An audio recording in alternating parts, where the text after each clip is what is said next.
Une chose qui a toujours existé au sujet de la peau, mais qu'on entend parler seulement depuis quelques années, la flore cutanée ou le microbiome. Comme on dit au Québec, qu'est-ce que ça mange en hiver? Si tu écoutes cette vidéo jusqu'à la fin avec mes conseils d'expert de la peau, aujourd'hui je vais t'expliquer qu'est-ce que c'est, pourquoi tu devrais en prendre soin et surtout comment en prendre soin. Parce qu'une flore cutanée bien équilibrée, c'est une peau qui est moins agressée, donc moins d'inflammaging. C'est une peau qui guérit mieux et qui vieillit moins vite. Et ça, c'est ce que tout le monde recherche, du moins je pense. Pour débuter, on va commencer avec les deux pires ennemis de ton microbiome. Les pH basiques, entre autres celui de nos fameux pains de savon. C'est pas pour rien que depuis plusieurs années, on voit de plus en plus de gel douche et de moins en moins de pains de savon sur les tablettes en magasin. Deuxième ennemi principal de ton microbiome, des conservateurs en trop grande quantité dans tes produits. Par exemple, la glycérine qui est hygroscopique. Qu'est-ce que ça dit, hygroscopique? En fait, c'est qu'elle va retenir l'eau. Donc, en retenant l'eau, en fait, elle va retenir l'eau de ta peau, fait qu'elle va être extrêmement desséchante pour ta peau. C'est pour ça que, petite parenthèse, dans le fond, que j'ai déjà essayé. Jadis, il y a plusieurs années, j'avais une coloc qui utilisait encore son pain de savon d'œuf, puis moi, j'aime tellement l'odeur. Puis là, ce matin-là, j'étais comme, tu sais quoi, je vais emprunter son savon. Puis j'étais habituée d'utiliser des nettoyants pour le corps qui sont scindés, des savons sans savon, donc des huiles lavandes, des gels, on va en reparler un petit peu plus loin. Et là, quand je l'ai utilisé, quand je suis sortie de la douche, j'étais comme, ma peau, on aurait dit qu'elle allait craquer. Et en fait, c'est à cause des ingrédients qu'il y a à l'intérieur. Puis malheureusement, c'est pas vrai que c'est hydratant, le Dove, du moins pas le pain de savon en tout cas. Maintenant, on va passer aux choses sérieuses. Comment protéger ton microbiome? Numéro 1, évite à tout prix les produits lavants alcalins.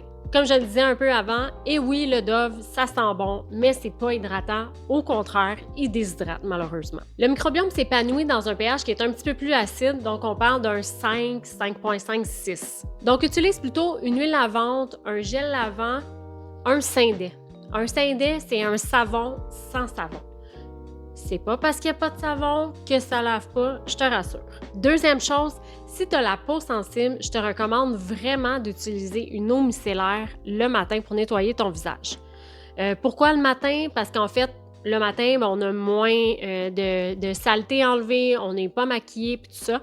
Donc, l'eau micellaire va être beaucoup moins agressante pour ton type de peau s'il réagit facilement. Bien entendu, le soir, on a passé la journée, soit on a un peu de maquillage puis tout ça, fait que des fois, ça peut ne pas être suffisant pour toi. Donc, ça pourrait être de prendre un autre nettoyant doux, mais qui se rince à l'eau. Au fait, je me présente, je m'appelle Anne Desharnais, je suis dermo-esthéticienne et maquilleuse depuis plus de 15 ans maintenant. J'ai été nommée dans le top 3 True Best Rate des meilleurs spas à Terrebonne en 2022, 2023 et 2024. J'ai plus de 140 avis positifs 5 étoiles sur Google et plus de 26, bientôt 27 formations à mon actif. Je puise l'information, en fait, pour faire ces belles vidéos-là que je vous sors à chaque semaine. Donc, je t'invite à t'abonner parce qu'à chaque semaine, justement, je partage des vidéos au sujet de la peau, du maquillage, des ingrédients cosmétiques. Donc, si tu veux rien manquer, abonne-toi dès maintenant. Aussi, j'aimerais savoir, toi, tu es de quel endroit sur le globe? Parce que oui, je sais que je suis suivie par des gens qui sont ici au Québec, en Côte d'Ivoire. L'autre fois, est-ce que j'ai vu Tunisie? Je ne suis pas certaine. En France. Donc, laisse-moi ça en commentaire. Ça me fait plaisir de savoir où est-ce que je suis suivie. Troisième chose, privilégie des produits qui vont contenir un peu moins de conservateurs.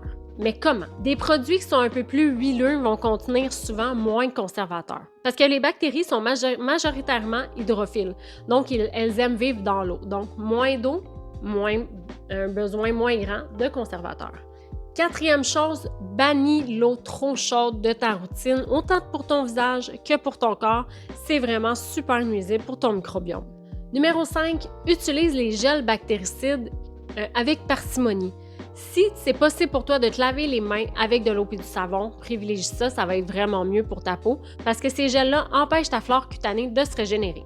Numéro 6, évite de faire des peelings trop intenses. qui respecteront pas ta flore bactérienne cutanée. Plutôt pour des traitements qui contiennent du Revivil à l'intérieur, en fait, qui protègent l'intégrité de ta peau tout en travaillant au niveau des problématiques que tu as à travailler. Personnellement, je recommande à mes clientes le peeling Resurface de la gamme Diego de la Palma et les produits à la maison, bien entendu, pour avoir de meilleurs résultats. Parce que justement, cette gamme-là contient le Revivil. Donc voilà, j'espère que tu as aimé ma vidéo. Si c'est le cas, laisse-moi un j'aime, un pouce, partage en grand nombre parce que je suis certaine que ça peut bénéficier à quelqu'un. Puis j'aimerais savoir en commentaire, est-ce que toi, tu connaissais en fait le microbiome? Est-ce que c'est la première fois que tu en entends parler? Est-ce que je t'ai donné le goût d'en prendre soin? Donc laisse-moi ça en commentaire, ça va me faire plaisir de te lire et de te répondre. Et sur ce, je te dis à bientôt pour une prochaine vidéo.